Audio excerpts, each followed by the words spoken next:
প্রধান উপদেষ্টা ডক্টর মোহাম্মদ ইউনূস গতকাল বুধবার জাতির উদ্দেশ্য দেওয়া ভাষণে যেসব সংস্কারের কথা বলেছেন এবং যাদের দায়িত্ব দিয়েছেন এই সংস্কারগুলো যেন অতি দ্রুত হয় সে বিষয়ে তাগিদ দিয়েছেন বিএনপি মহাসচিব মির্জা ফখরুল ইসলাম আলমগীর। তিনি আশা প্রকাশ করেন অন্তর্বর্তী সরকার যত দ্রুত সম্ভব তাদের কাজগুলো শেষ করে নির্বাচনের দিকে যাবে।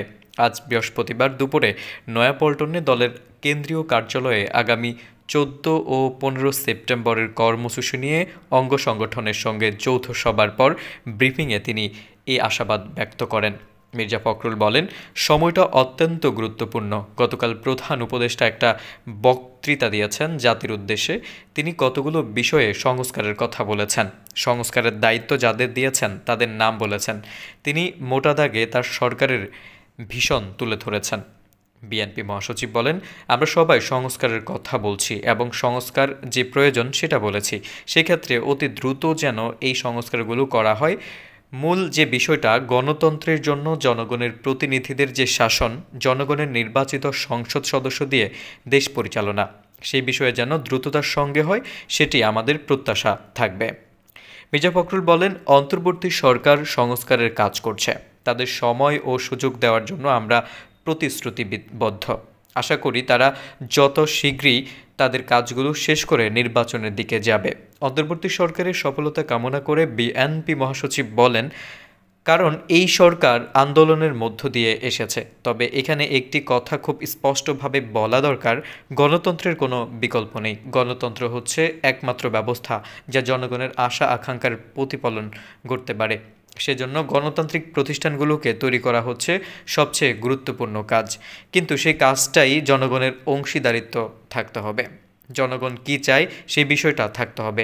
আশা করি সরকার উপলব্ধি করবে এবং যাদের সংস্কারের দায়িত্ব দেওয়া হয়েছে তারা অত্যন্ত সুচারুরূপে পালন করবে।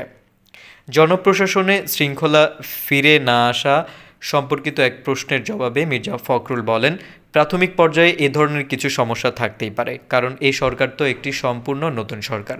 প্রশাসনে আওয়ামী লীগ যেটা করেছে, সম্পূর্ণ রাজনীতিকরণ করতে গিয়ে সব লোকদেরকেই নিয়োগ দিয়েছে, পলায়ন করেছে, তাদেরই পদোন্নতি দিয়েছে। ফলে এটা একটু সময় লাগবে। সুতরাং নতুন করে অফিসার নিয়োগ দিয়ে তো কাজ করা সম্ভব নয়। ফলে যা আছে তা নিয়ে আমাদের ধৈর্য ধরতে হবে। শিল্প কারখানায় অস্থিরতা সৃষ্টির জন্য পরিকল্পিতভাবে চক্রান্ত হচ্ছে বলে জানান মির্জা ফখরুল ইসলাম। তিনি বলেন, অত্যন্ত পরিকল্পিতভাবে ছাত্র জনতার অভ্যুত্থানকে নস্যাৎ করার জন্য একটা চক্র কাজ করছে। পতিত প্যাসিস্টবাদী শেখ হাসিনা ভারতে বসে সেখান থেকে অপপ্রচার চালাচ্ছেন বাংলাদেশ সম্পর্কে, দেশের মানুষ সম্পর্কে।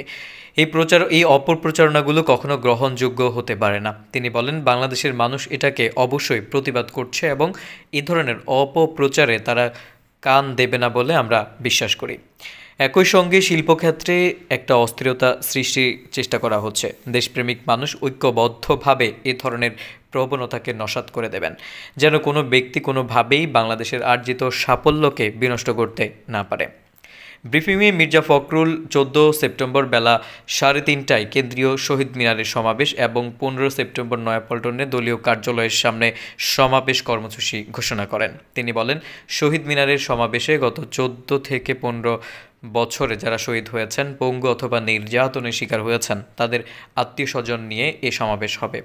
সেই সমাবেশে সঙ্গীত, কবিতা পাঠ, আবৃত্তি সহ বিভিন্ন সাংস্কৃতিক কর্মকাণ্ড হবে। পরদিন 15 সেপ্টেম্বর আন্তর্জাতিক গণতন্ত্র দিবস উপলক্ষে সমাবেশ হবে।